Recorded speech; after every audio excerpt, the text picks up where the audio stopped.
So just make yourself comfortable in your chair, and to start off with, at least try and sit a little bit forwards so that you can just get a sense for some of your weight in your feet and your legs. So you feel the support for the top of your body, your upper back supporting the front of your body, slightly angled forwards so that you get roughly a third of your weight in your feet. You may find that your back starts to complain, in which case, when as and when that happens, do sit back. It's not worth straining in your back. And then just rubbing your hands together.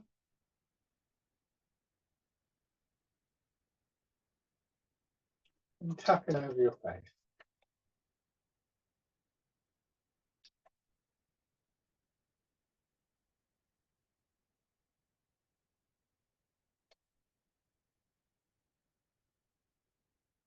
And then going up and over your head.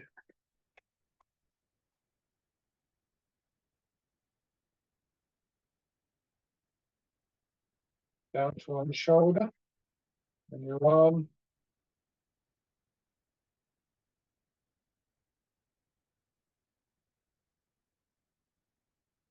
The other side.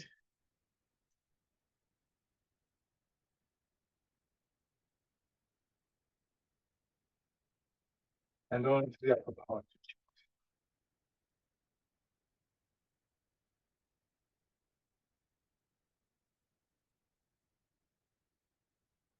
Your belly.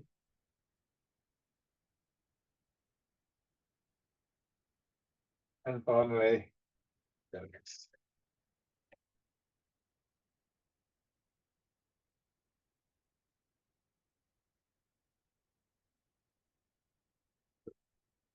Get a sense of what it feels like when your body is more supported. Sit back in your chair so that it's not you're sitting in a deck chair or a recliner. You've got more support for your back there. You feel your weight dropping into the chair. And trying to allow that feeling of sort of melting into the chair a little bit. Excuse me. These are sensations that we want to try and repeat in the upright stances, both seated and standing. Well, it's going to be more difficult. So this is a posture that just reminds us what it's like when our muscles release some of that tightness and stiffness. Not just the muscles, but the whole body. But initially, we tend to feel it most in the big muscles of the body. So any effect it has on things like your breathing, sense of movement, of circulation within your body.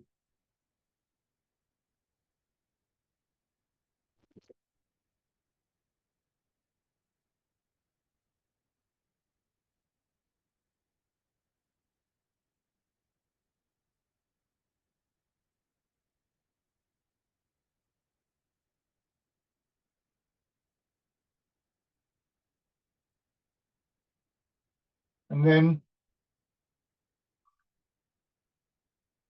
come back up to the upright stance and look to get a sort of reproduction of some of those qualities, starting with the shoulders.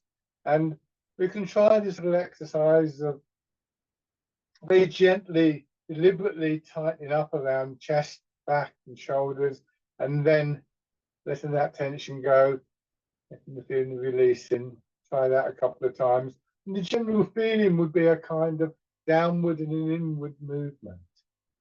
Downward towards your hips, feet into the ground, and inward towards your skeleton, your rib cage, your spine, and from there also downwards.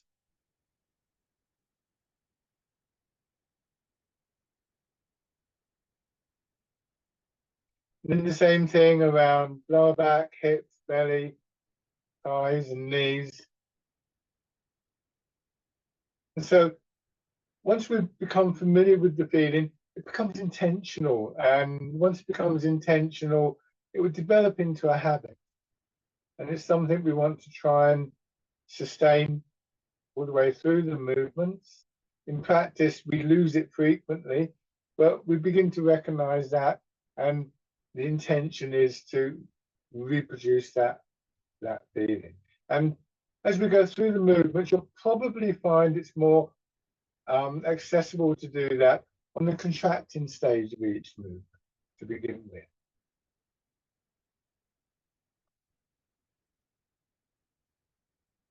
So just slowly turning your head, not too far. You don't want to put pressure on the side of your neck. A nice smooth feeling of movement. When we start to get that feeling of release and tightness, we also develop a sense of more space within the body. And it's that space that we move in. We're not trying to push hard against that space. If anything, not so much with this one, but with subsequent movements, when we reach the boundaries of that space, that's when we would look to soften, to release.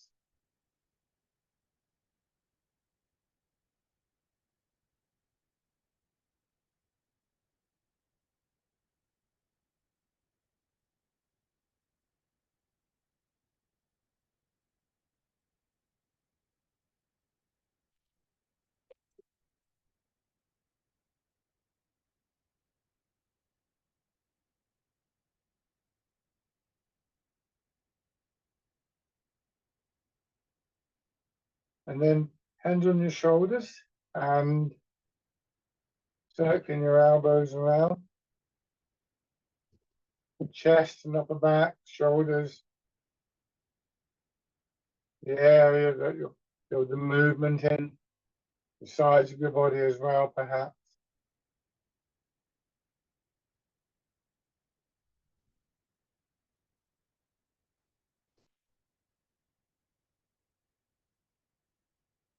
Go forwards.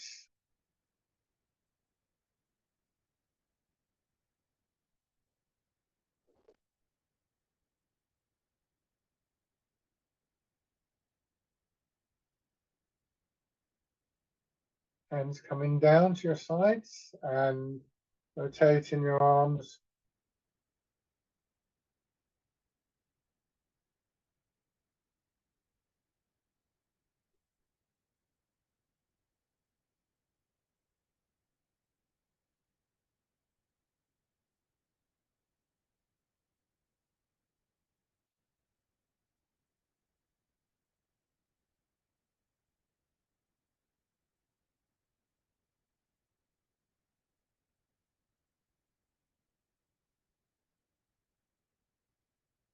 And winding around.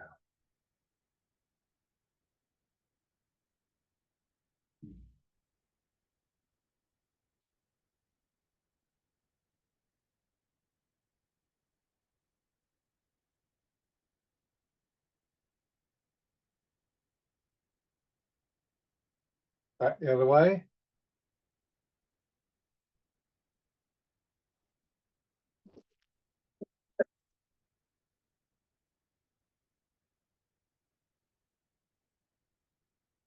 And now, using your pelvis, tilt forwards, the more of your weight goes into your feet and push back.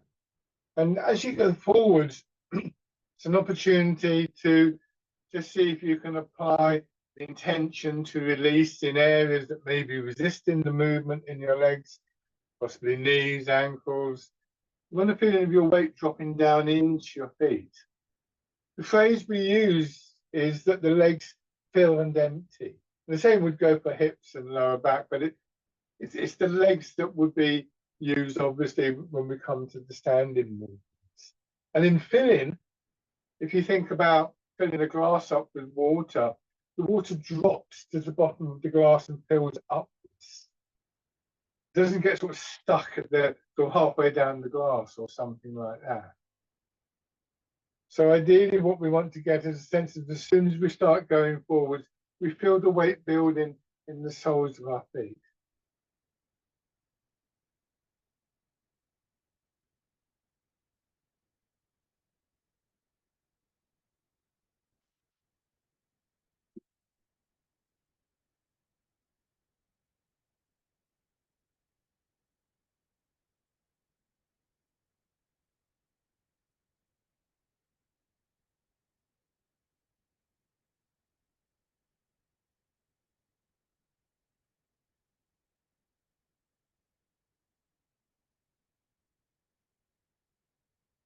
And then turning a little and focusing on the leg that's receiving the weight. It can also give you a sense of the distinction between the leg that is full and the leg that is empty. And that's something that is useful to note for the standing exercise. Turn in the other direction. So in the seated position, it's a good opportunity to work with these very fundamental ideas in Tai Chi. It's not so easy in the standing, especially if you've got problems with, say, a knee or an ankle, then it's going to be much more difficult to apply that cold, as it were, standing. But if you can get an idea of what it feels like when you're seated, it becomes a bit more accessible. And then going around and just feeling the weight move from one foot to another, from a foot to a hip, between the hips and so on. Almost like water flowing around. If you were to get a bowl or a bucket or something like that of water and just swirled it around, you get a very similar feeling in that sense. It's just gently moving the back and your shoulders, maybe a little bit of movement in your arms as well.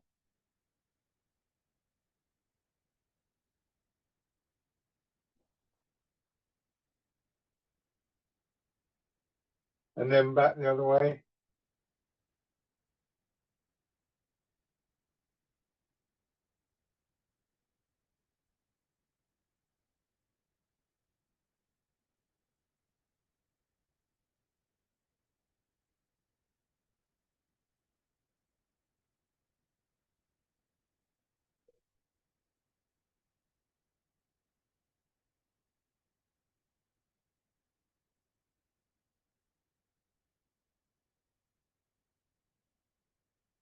And come back to the central position, and then one heel up, step out, 1 foot, heel, toes going down, and then back. Extending your leg and contract.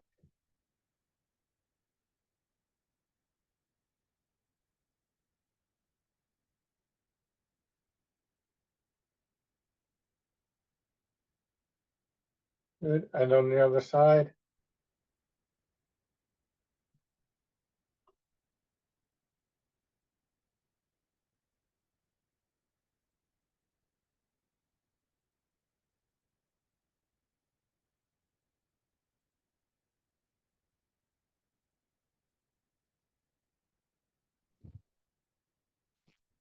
And bring your feet back.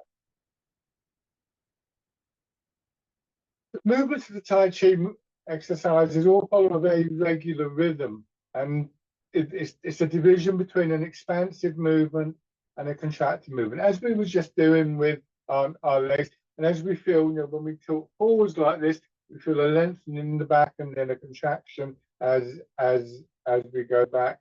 And that relates very much to the flow of the movement as well. Once we begin to establish that rhythm as a kind of natural pulsing quality. So let your hands drop down, weight back mostly in your hips, turn your hands palm forwards, and then easing forwards, rotate your arms as you go forwards, and then back. Doing the rotation in your shoulders, upper back and chest. Arms just hanging straight down from from your shoulders, so you're not moving your arms forwards and backwards. It's your shoulders moving because your weight is moving. The arms are just rotating, giving you a kind of very large curve as you move forwards and backwards.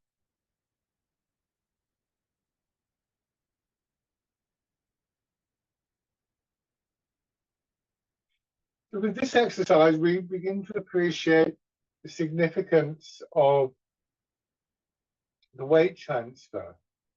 Most of the movement in your arms comes because they're attached to your shoulders and your shoulders are moving and so on, rather than because of anything particularly special happening with the arms. That is not always the case. It's always the case that the weight transfer and so on is dominant. But gradually we will start to bring more use into the arms. So this time, as you go forwards, hands facing back, and we go into fisherman past the neck. And with this one, I can't use both hands here, but from the forward position, I push down with my feet, my shoulders get pushed back, and my arm follows. Same thing, I push from my hips going forwards, I ride with my feet, and my arm follows. So there's a little bit more happening in our arms than the previous exercise, but still the vast majority of the movement and the effort comes from the rest of our body.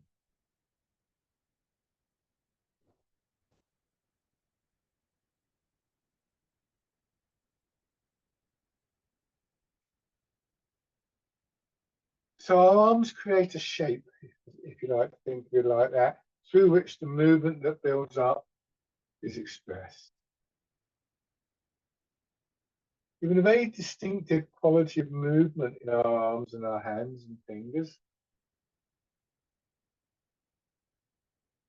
one that we look to maintain through all of the exercises. And the more complex the exercise, the more difficult that becomes.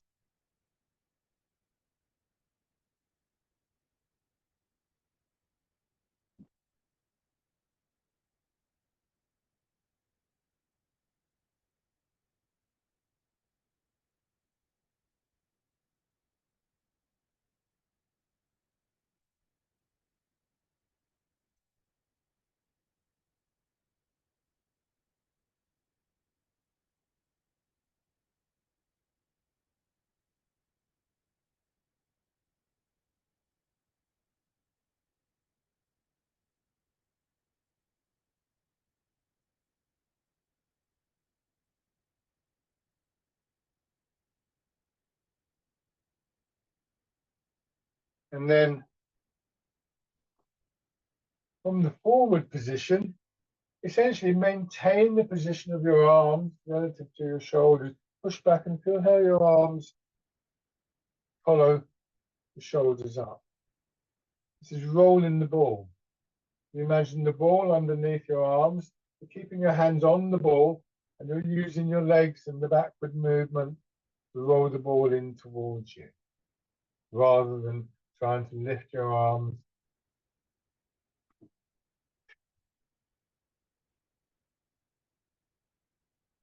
What can happen as you get used to this is you become aware that as you come back up, that expansion, you feel that expansion in belly and chest, like a wave coming up from your legs.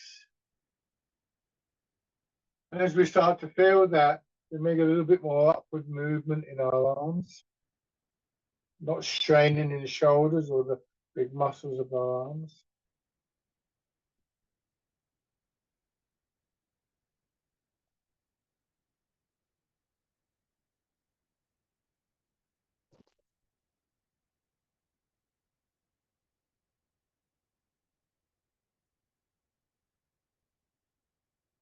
To begin with, we inevitably use the arms more than they need to be moved. But one thing that can do is offer us an insight into the associated processes and movements within the body.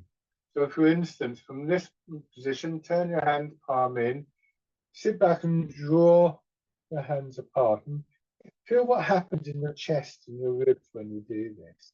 And then when you go forwards, again, feel what happens in chest and ribs. This pigeon spreads its wings. Feel also the complementary movements to the chest between your shoulder blades. And as we become more aware of those, our intention focuses more on those. We find that there's less direct effort required for the movement in arms and shoulders. And we can focus more in those areas on the shape.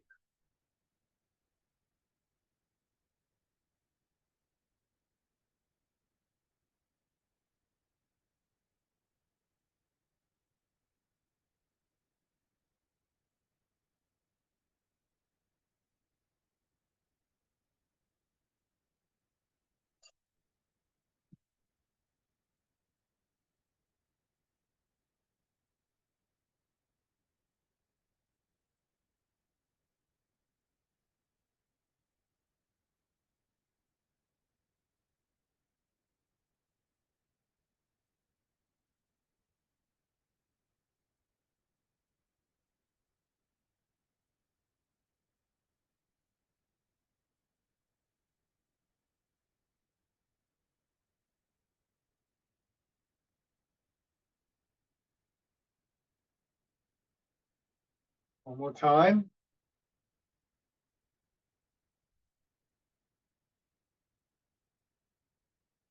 And then push and wave.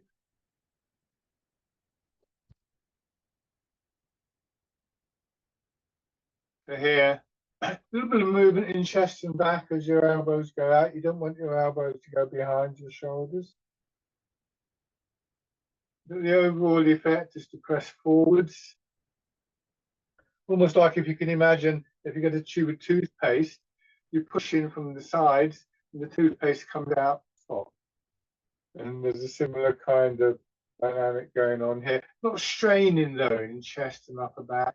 There's also, of course, there's always the transfer of your weight from hips to feet and back.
More time. Now, as you come back here, roll your fingers into a hollow fist and rotate your arms. So again, a little bit more active perhaps in the arms. This rotation like a spring being coiled up. And then as you go forwards, the spring is released. Once again, don't let your elbows go behind your shoulders. Sink back into your hips. Feel your weight dropping into the hips and feeling the push up through your back and your spine, released through your arms.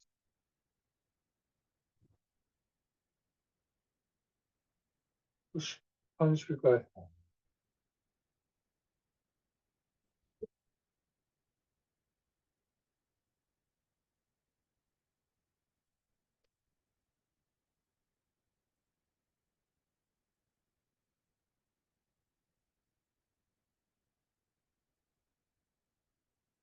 One more time.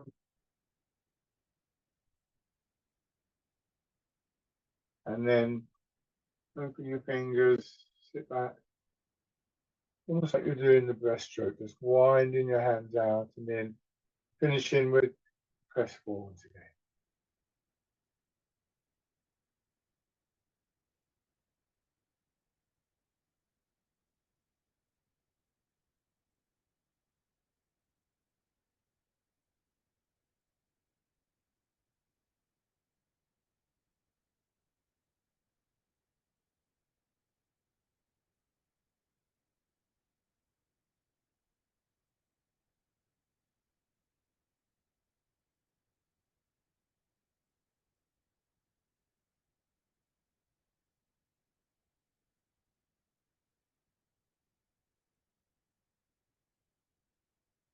We're gradually learning to use our whole body as one unit to produce these movements with our arms at so almost at the end of a chain of events, starting with feet and hips, coming through our back and spine and so on.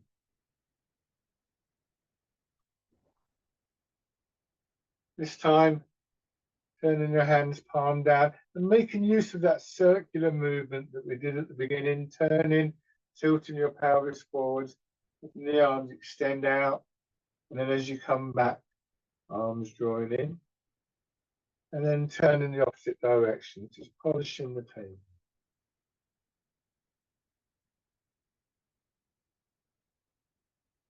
You could describe all of these movements as our arms were being moved rather than having to move themselves. And this leaves space for the sense of the flow, not just in the arms, but through the whole of your body, but expressed in your arms.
One more time.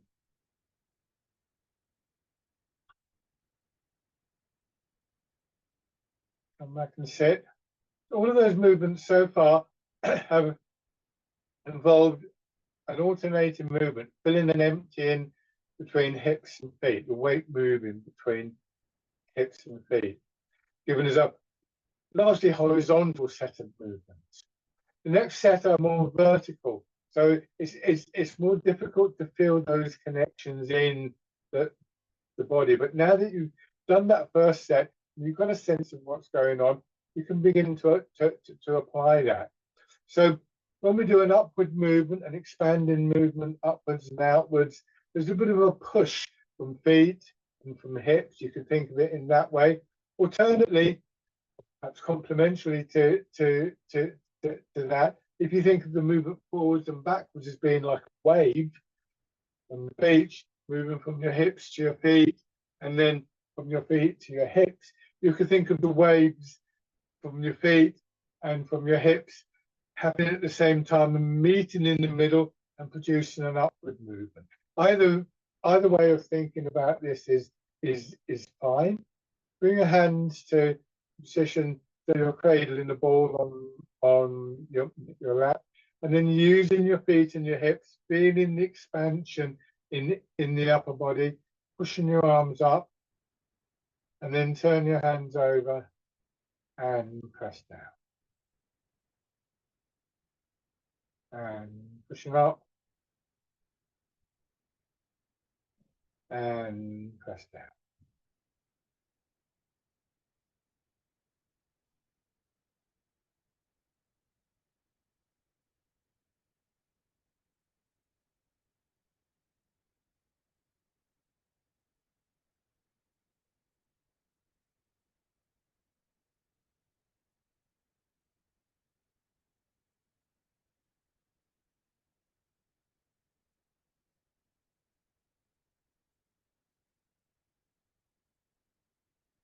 And we call this exercise rooting down because it requires that downward movement. Rooting is the dropping of the center of gravity, a downward movement, connection to the ground. Something that again we will come back to in the standing section. And then with that same action, just turning your hands out and the wild goose. The more familiar we are with the exercises and the routines, the more likely we are to appreciate these subtle nuances, the internal movements that build into the movements we see from the outside.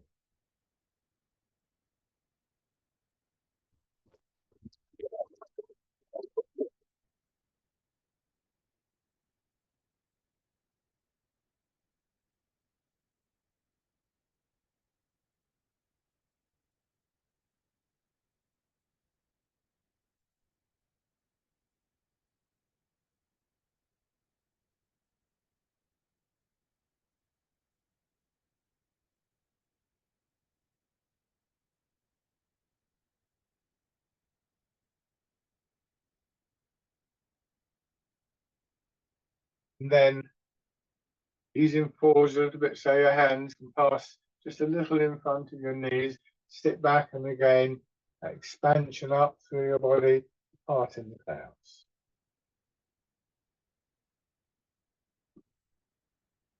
So unusually perhaps in this vertical section, there is a little bit of forward and backward movement of the weight. It's really just to give the space for your hands to drop down a little bit further.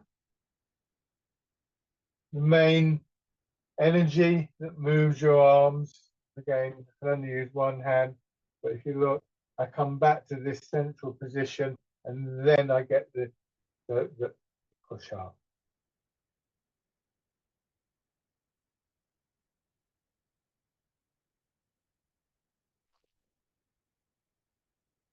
One more time, parting the clouds.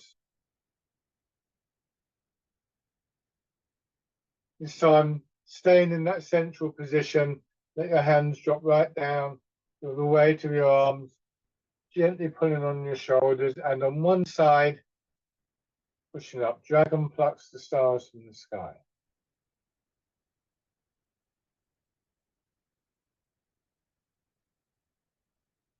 And then changing to the other side. Don't rush to change.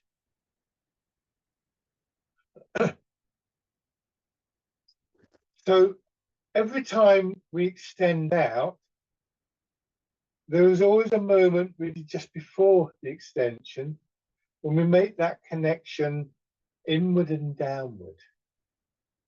And that means that we reinforce this idea of rooting down. So for instance, with this exercise, if you imagine, say, for instance, that you're reaching up to get something from a shelf or a cupboard, the prelude to this, the movement that comes, the intention that comes just before this is to be more rooted, to be more grounded, to be more solid on the ground.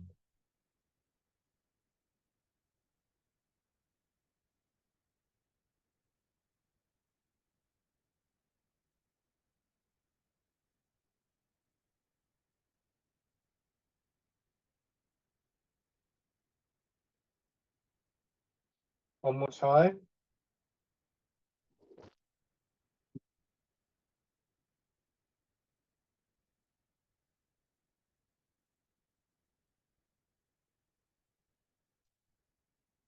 Both hands around again. Push up this time, just a little above your head. And then down. And press it out. And back. So there's that same pulse of expansion and contraction from the ground and back into it, all the way through your body, using your feet and your hips. And in a sense, you could say you're choosing, intending a direction and a shape for your arms to take with that energy.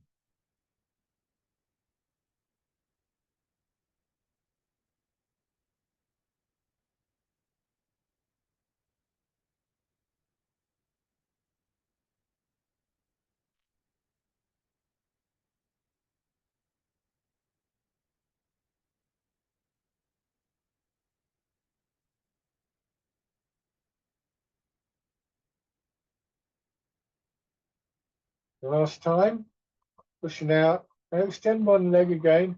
Rest it on its heel with the knee slightly bent, keeping your weight back but angling forwards, tilting the pelvis forwards, and then feeling your hips drop back into the chair. Draw you back over. Once again, not so much a lift in your arms as it is a pull. From here, again, we feel the expansion in the front of the body. To scoop in the sea, look at the sky.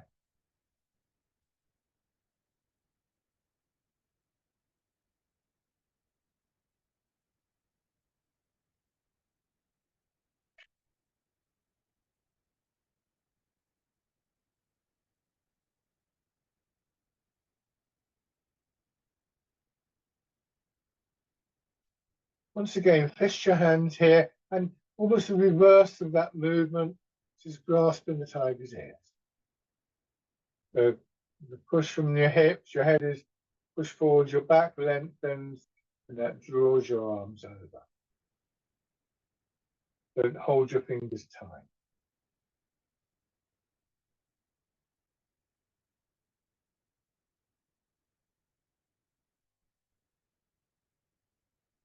One more time. And change sides. Step out with the other foot, starting with scooping the sea, looking at the sky. So this way we start to feel the movement permeating the whole of our body one way or another. That sense of the energy filling our body and then draining away, filling with a fresher energy, just allowing that used energy, that more stagnant energy to release, really mirroring the pattern that we would find in our breathing, where we breathe in fresh air, more oxygen, we breathe out the stagnant air, more carbon dioxide. Only we feel this not just in lungs and throat, but all through the body.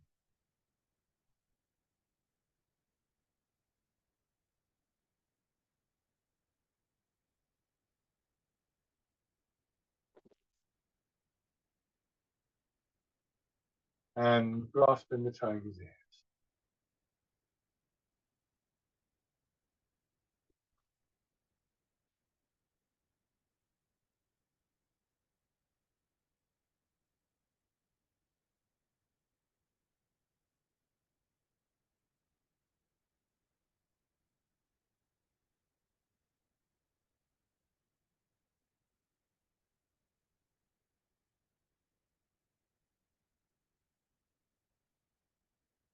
One more time.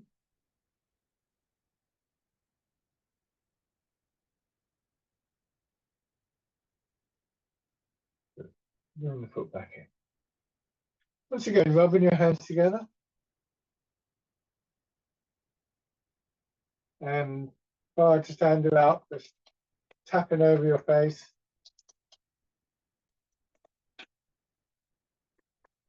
Over your head and neck. Down to one shoulder and your arm. The other side, upper part of your chest, belly, and then finally your legs.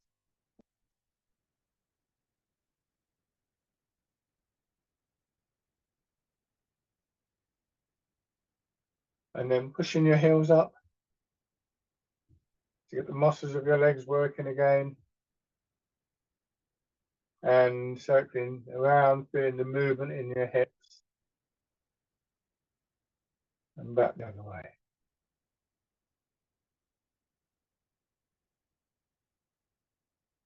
Good. Now stand. As always, use the chair for support as and when you feel that's appropriate. I've just got the chair out the way, so I won't do that. Standing with your feet hip width apart. Weight a little bit forwards in your feet, hips dropping back, and again looking for that feeling of releasing, especially around your hips. Let your hips drop back, almost like you're going to sit back in the chair, and then push it up.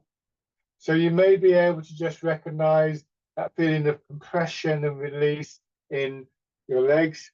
An image that might help you is if you can imagine you're straddling a ball, or if you remember from previous times, space hoppers, bouncy balls that children bounce around on. Imagine you got one of those and you sit down on it and eventually it pushes you up. Or like being on a trampoline or a bouncy castle.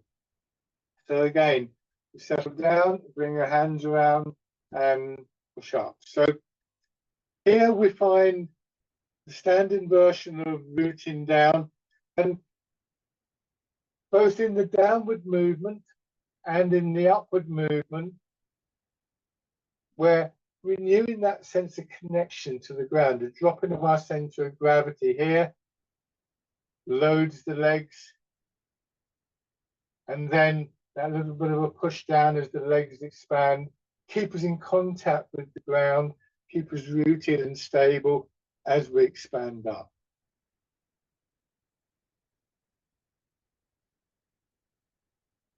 So we allow gravity to pull us down. We allow gravity to really start the cycle of movement.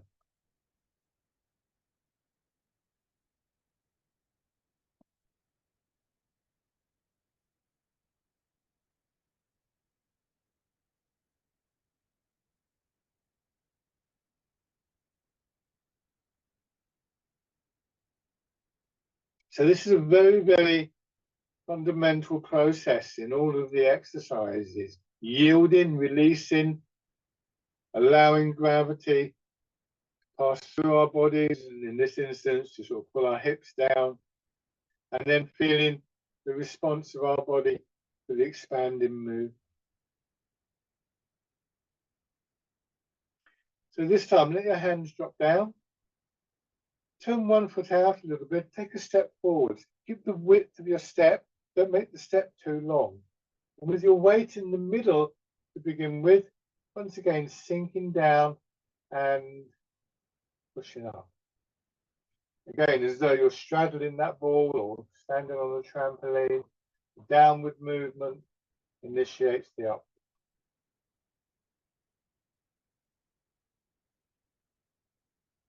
The next time, as you sink down, move your weight more into your back foot. And when you feel the push, rather than letting it push you up, push you forward into the front leg, sinking down in the front leg and feeling the push back. So now we've transferred or translated, if you like, through our intention, the up and down movement that we had back into a horizontal movement. Our legs filling and emptying.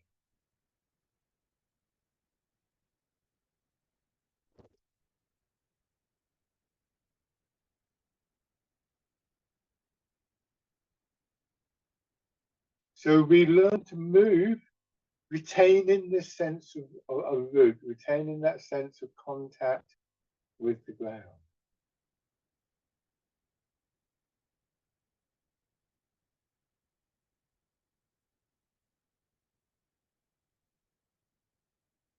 And then when you sit into your back foot, raise your toes a little bit, so a bit more of your weight goes into your back leg. Front foot is now turned out a little bit. And when the weight's in the front, you push your back knee forward. So gradually, the amount of weight going into your foot increases. And again, remember what I said earlier, that it can be quite tricky in this. If, say, you've got a problem with the knee, you've got to make sure that your knee's in line. So go nice and carefully, recalling that feeling from the seated exercises of filling and emptying. Until eventually, we're able to just bring the empty foot in. You step out, you put your heel down, you lower your toes. The backward step, it's the ball of your foot, followed by your heel. Trying to keep your pelvis, hips level. And lean forwards or backwards.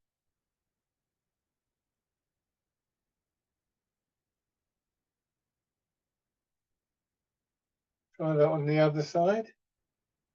Keep the width of your step on the side. Do this, and again, just sinking down and pushing up.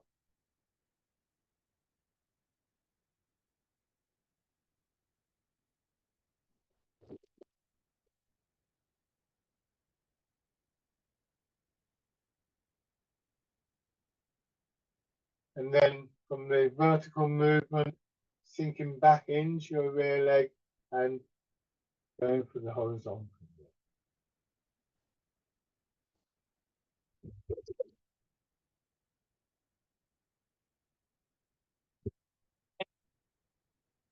Remember, ideally, you will feel the weight, the pressure of the weight, first of all, each time you move, in the sole of the foot that you're moving.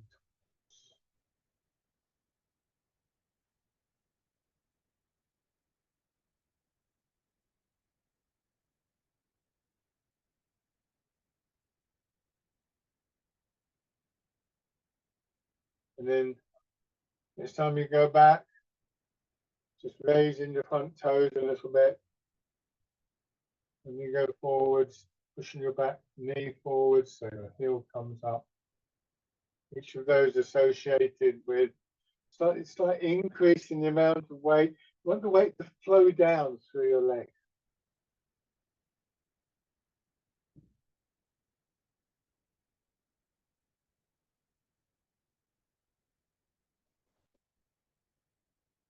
Stepping in.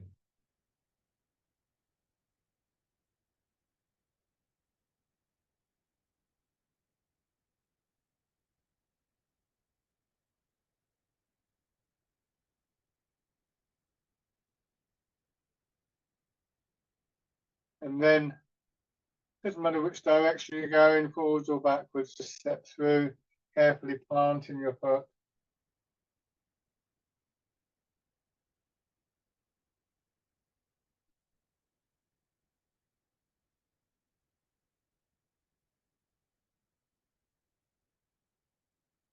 And then changing direction.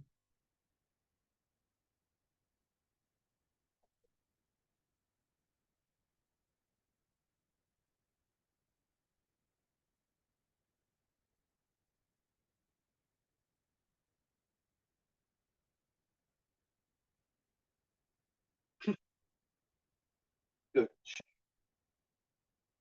So have your right foot forwards, mirror my movement. Start with your weight in your back foot, going into the standing version, the fisherman castanet. Once again, if you look from the side, my weight goes forward, my shoulders go forward, and as I arrive in my front leg, so do the arms come forward. Imagine doing this in water. The pressure of the water restricts the movement of your arms, slows them down just a little bit. Also encourages a style of movement that is more flowing, but also quite strong.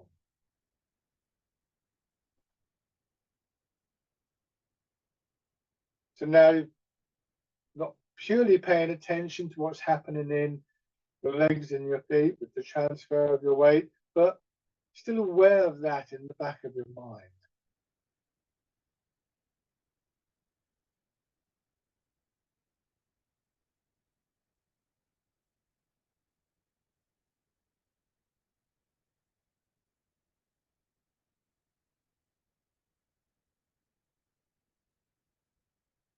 And then going forwards, and this time turn to your left a little bit. You swing your arms out. Drop down as you come back, so that movement in your upper body, a little bit like the wild goose, expanding and contracting. Exercises wind blows the willows. Expanding in belly, solar plexus and chest.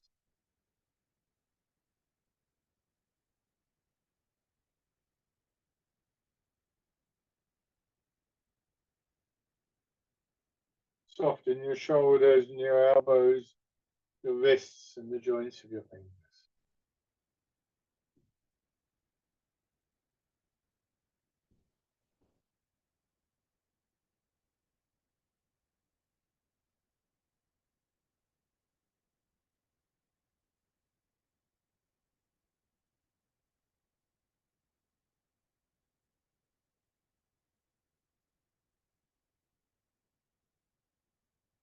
Okay.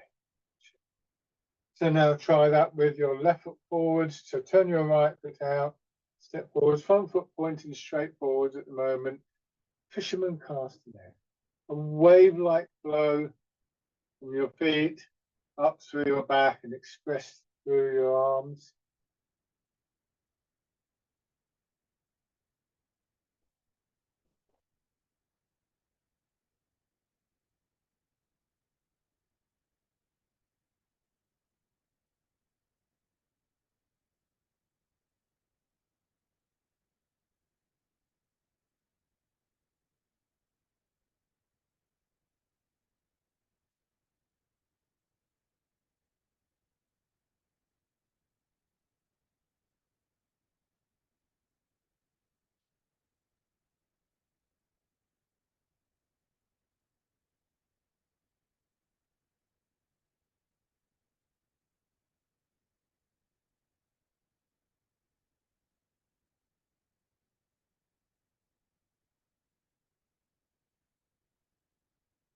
And then turn in, wind blows the willows.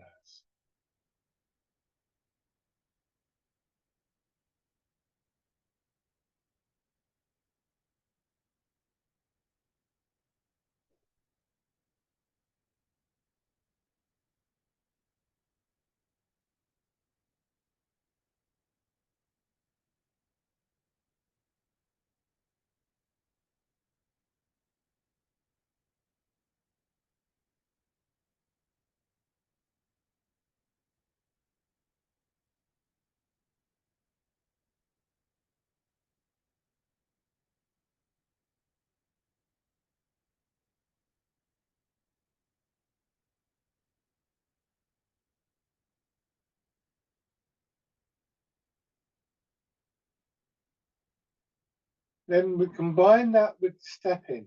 And again, you can go in either direction. I'm going to go forwards, bring the foot in. Just do a little posture check here. You haven't tilted your pelvis or anything. Going forwards. Same thing here. And then if you feel comfortable with this, you bring the foot in and you just raise up. This is dragonfly skims the wall.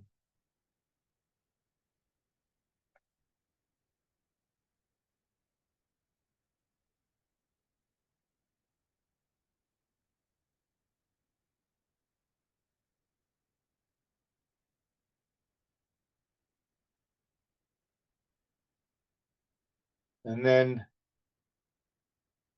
change in direction. This is not meant to be a challenge to stand on one leg. If it's more comfortable for you with your toes down, then keep them down. You see I had a little wobble there. That's always going to happen.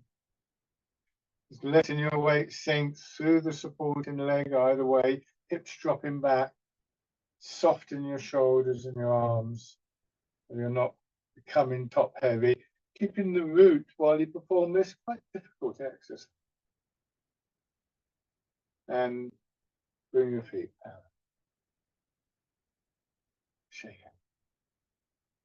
Go back to your chair. So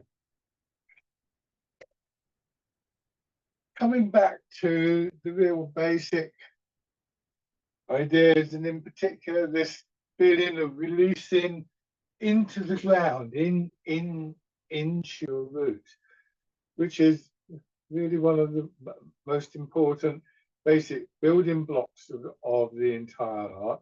Also, the one that gives you the foundation for the change in posture. It's also the one that gives you the stability. This is what you want to try and do.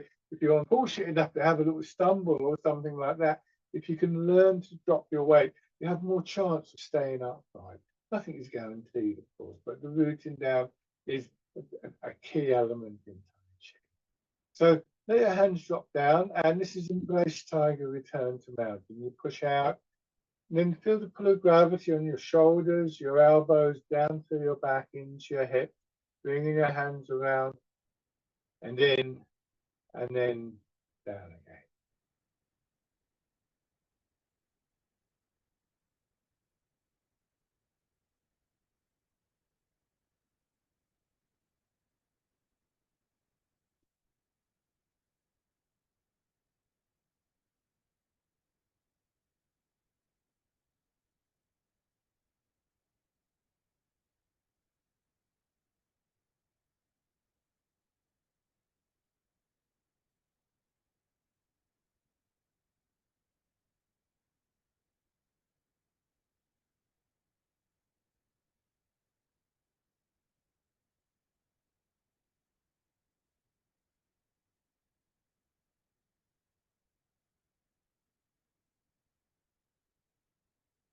One more time.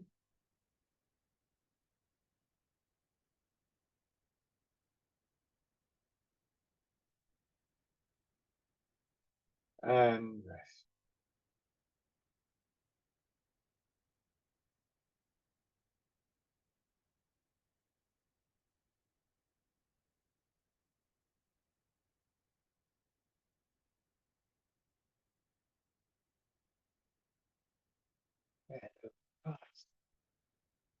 Lovely. Thank you very much, everybody, for that. Hope that was useful to you. Pause the recording. Bye-bye.